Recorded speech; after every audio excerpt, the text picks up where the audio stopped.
চোৱা পাঠ নম্বৰ 13 আৰু পাঠৰ নাম হৈছে আকাশৰ কথা। প্ৰথমতে 1 নম্বৰ প্ৰশ্নটো দিয়া আছে দিনৰ আকাশ আৰু ৰাতিৰ আকাশৰ পাৰ্থক্যবোৰ লিখা। তোমালোকে উত্তৰত লিখিবা দিনৰ আকাশ আৰু ৰাতিৰ আকাশৰ পাৰ্থক্যবোৰ হ'ল ক নম্বৰ দিনৰ আকাশত সূৰ্য দেখা পোৱা যায়, আনহাতে ৰাতিৰ আকাশত চন্দ্ৰ আৰু তৰা দেখা পোৱা যায়। খ নম্বৰত দিবা দিনৰ আকাশত সূৰ্যই পোহৰ দিয়ে, আনহাতে ৰাতিৰ আকাশত চন্দ্ৰ আৰু তৰাবোৰে পোহৰ দিয়ে। ইয়াৰ পিছত চোৱা 2 নম্বৰ প্ৰশ্নটো দিয়া আছে জ্যোতিষ্ক কাক বোলে, ই কেই প্ৰকাৰৰ আৰু কি কি? তোমালোকে উত্তৰত লিখিবা ৰাতিৰ আকাশত তিৰবিৰাই থকা উজ্জ্বল বস্তুবোৰক জ্যোতিষ্ক বোলে। জ্যোতিষ্ক 2 প্ৰকাৰৰ। ইয়াৰে প্ৰথমটো হৈছে নিজা তাপ আৰু পোহৰ থকা জ্যোতিষ্ক, যাক তৰা নাইবা নক্ষত্ৰ বুলি কোৱা হয়, আৰু দ্বিতীয়টো হৈছে নিজা তাপ আৰু পোহৰ নথকা জ্যোতিষ্ক, যাক গ্ৰহ আৰু উপগ্ৰহ বুলি কোৱা হয়।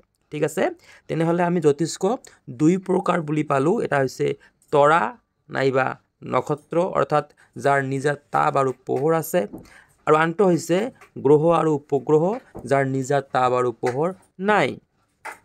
এতিয়া চোৱা তোমালোকৰ 3 নম্বৰ প্ৰশ্নটো দিয়া আছে গ্ৰহ আৰু নক্ষত্ৰৰ পাৰ্থক্য লিখা। তোমালোকে উত্তৰত লিখিবা নক্ষত্ৰৰ নিজা তাপ আৰু পোহৰ আছে, আনহাতে গ্ৰহৰ নিজা তাপ আৰু পোহৰ নাই। 4 নম্বৰ প্ৰশ্নটো তোমালোকৰ দিয়া আছে সৌৰজগত কাক বোলে। তোমালোকে উত্তৰত লিখিবা সূৰ্য, গ্ৰহ আৰু উপগ্ৰহবোৰৰ সমষ্টিক একেলগে সৌৰজগত বোলে। ইয়াৰ পিছত 5 নম্বৰ প্ৰশ্নটো দিয়া আছে চন্দ্ৰমাহ কাক বোলে। তোমালোকে উত্তৰত লিখিবা চন্দ্ৰই পৃথিৱীৰ চাৰিওফালে এপাক ঘূৰিবলৈ প্ৰায় 30 দিন সময় লাগে, ইয়াক এক চন্দ্ৰমাহ বোলে। ইয়াৰ পিছত 6 নম্বৰ প্ৰশ্নটো দিয়া আছে উত্তৰ দিয়া। ইয়াৰে ক নম্বৰ প্ৰশ্নটো হৈছে খালী চকুৰে দেখা গ্ৰহকেইটাৰ নাম লিখা। তোমালোকে নিশ্চয় জানা যে আমাৰ সৌৰজগতত মুঠতে 8টা গ্ৰহ আছে, ইয়াৰে 6টা গ্ৰহক খালী চকুৰে দেখা পোৱা যায়। সেইকেইটা হৈছে বুধ, শুক্ৰ, পৃথিৱী, মংগল, বৃহস্পতি আৰু শনি। ইয়াৰ পিছত খ নম্বৰ প্ৰশ্নটো দিয়া আছে ভোটা তৰা বুলিলে কি বুজা। তোমালোকে উত্তৰত লিখিবা সন্ধিয়া পশ্চিম আকাশত এটি উজ্জ্বল জ্যোতিষ্ক দেখা যায়, এইটো শুক্ৰ গ্ৰহ। ইয়াক ভোটা তৰা বা পুৱতি তৰা বুলি কোৱা হয়। তোমালোকৰ কেতিয়াবা ভোটা তৰা বুলিলে কি বুজা নকৈ পুৱতি তৰা বুলিলে কি বুজা প্ৰশ্ন আহিব পাৰে, গতিকে পুৱতি তৰা আৰু ভোটা তৰা একে। ঠিক আছে, এতিয়া চোৱা তোমালোকৰ গ নম্বৰ প্ৰশ্নটো দিয়া আছে পৃথিৱীৰ আটাইতকৈ ওচৰত থকা নক্ষত্ৰটোৰ নাম লিখা। তো পৃথিৱীৰ আটাইতকৈ ওচৰত থকা নক্ষত্ৰটোৰ নাম হৈছে সূৰ্য।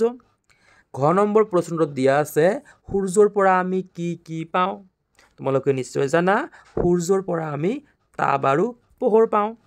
ও নম্বৰ প্ৰশ্নটো দিয়া আছে চন্দ্ৰত কিয় জীৱ জীয়াই থাকিব নোৱাৰে। তোমালোকে উত্তৰত লিখিবা চন্দ্ৰত বায়ু, পানী আদি নথকাৰ বাবেই চন্দ্ৰত জীৱ জীয়াই থাকিব নোৱাৰে।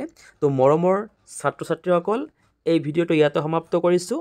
ভিডিঅ'টো শেষলৈকে চোৱাৰ বাবে ধন্যবাদ জনাইছোঁ। আৰু যদি এতিয়ালৈকে এই চেনেলটো ছাবস্ক্ৰাইব কৰা নাই, অনুগ্ৰহ কৰি চেনেলটো ছাবস্ক্ৰাইব কৰি বেল আইকনটো প্ৰেছ কৰি ৰাখিবা আৰু তোমালোকৰ বন্ধু বান্ধৱীৰ সৈতে শ্বেয়াৰ কৰিবা। ধন্যবাদ।